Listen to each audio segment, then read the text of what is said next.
त्रयोदश स्कंद एकादश अध्याय। उद्धव वाच। उद्धव बोले साधु धीर कहवा हेउ दामोदर, जे प्राणी माने मृत हंती कि रूपे काहिरे गमंती।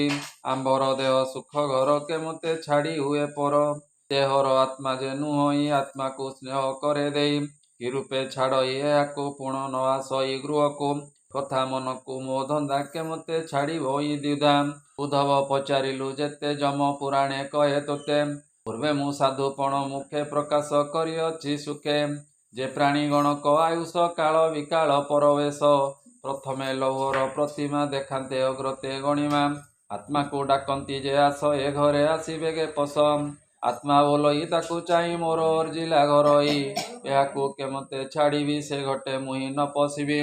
पुणी काल विकाल दुई से घट तुअंती लुचाई, पुणी देखान्ती कंसा घट बोलंती आस छाड़ी मठ। से घट पुरुणा होइला तोते से घट न साजिला, देख ए नवतन घट पारिले आसी एथि भेट।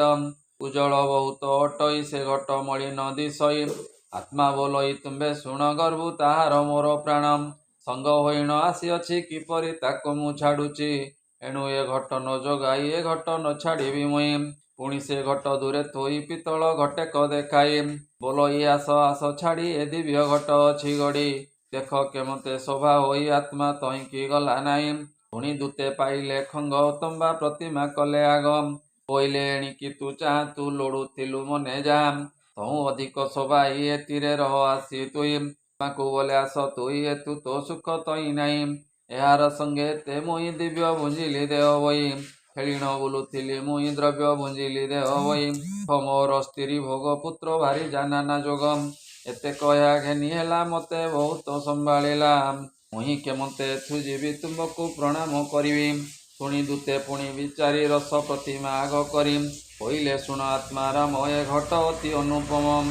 घट प्रतिमा लक्ष्य नाही एथि विहर आसी तुई, ए पुई पचरा कृमि देह तहिंकी करू एते स्नेह। आस आंभ बचने छाड़ ता से देहु छाड़ ए स्नेहा।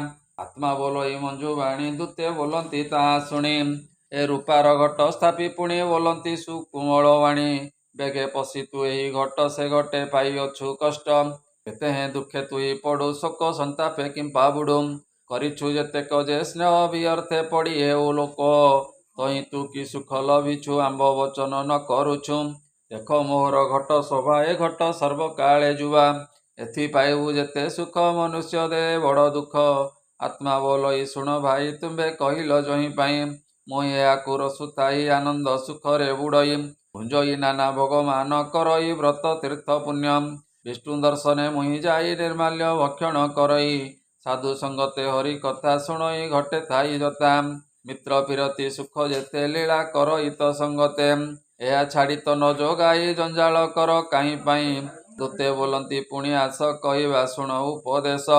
सुवर्ण घटे निकटरे देखाई डाकंती मधुरे, सकल देहरे सार दिशई बिजुली आकार।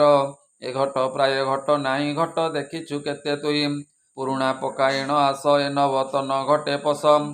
देखिला आत्मा घट आसी ए घट छाड़ी तही पशिम, ए देह प्रयोजन किस एथि पाइबी मुहि जस। हेमंत मने विचारिला जीवी बोलिण से कल्पिला, छाड़िला आशा सर्वलोभ जो पाइला न भाव।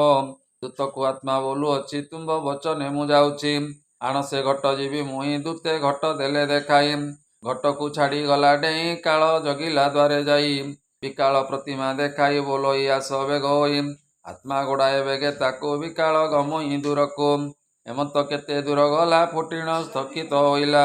ବୋଲଇ ମନେ ମନେ ଭାଳି କିମ୍ପାଇଁ ସେ ଘଟ ଛାଡ଼ିଲେ, ଏ ପୁଣି ବାହୁଡ଼ିଣ ଅଇଲା ଘଟ ସ୍ଥାନରେ ଘଟ ନ ଦେଖିଲା। ଯେତେ ସ୍ଥାନକୁ ଯାଇ ଯାଇ କେତେକ ଭ୍ରମେ ଘଟ ପାଇ, କାହିଁ ନ ଦେଖିଣ ରୋଦନ କରଇ ସେଉ ଘନ ଘନ। ମୁହିଁ ଛାଡ଼ିଲି ଦେହ ତୋତେ ତୁ ଛାଡ଼ୁ ନଥିଲୁ ତ ମତେ, ତୋର ସଙ୍ଗେ ଯେବେ ଥିଲି ଅନେକ ସୁଖ ଭୋଗ କଲି। ଯେତେକ ଦିନ ଥିଲି ମୁହିଁ ଆନନ୍ଦେ ଦିନ ବଞ୍ଚିଲଇଁ, ପର ବୁଦ୍ଧିରେ ମୁଁ ପଡ଼ିଲି ମିଛକୁ ଦେଖି ପ୍ରତେ ଗଲି। ଏଣୁ ପରର ବୁଦ୍ଧି ବଳେ ଗଲେ ବୁଡ଼ଇ ପ୍ରାଣୀ ହେଳେ, ଜାଣୁ ଜାଣୁ ମୁଁ ଏହା କଲି ଏଣୁ ମୁଁ କି କାର୍ଯ୍ୟ ଲୋଭିଲି। ଛାଡ଼ିଲି ମୋର ସୁଖ ଘର ମୁହିଁ ଯେ କଲି ଅବିଚାର, ଏବେ ପାଇବି ତାହା କାହିଁ ବହୁତ ଦୂର ଗଲି ଭାଇ। ଭାବି କାନ୍ଦଇ ପୁଣ ପୁଣ ବୋଲନ୍ତି ଚାହିଁ ଦୂତଗଣ, ଆଉ କି ପାଇବୁ ତୁ ତାହା ତୋତେ ଲୋଡ଼ୁଛି ଜନ୍ତୁ ନାହା।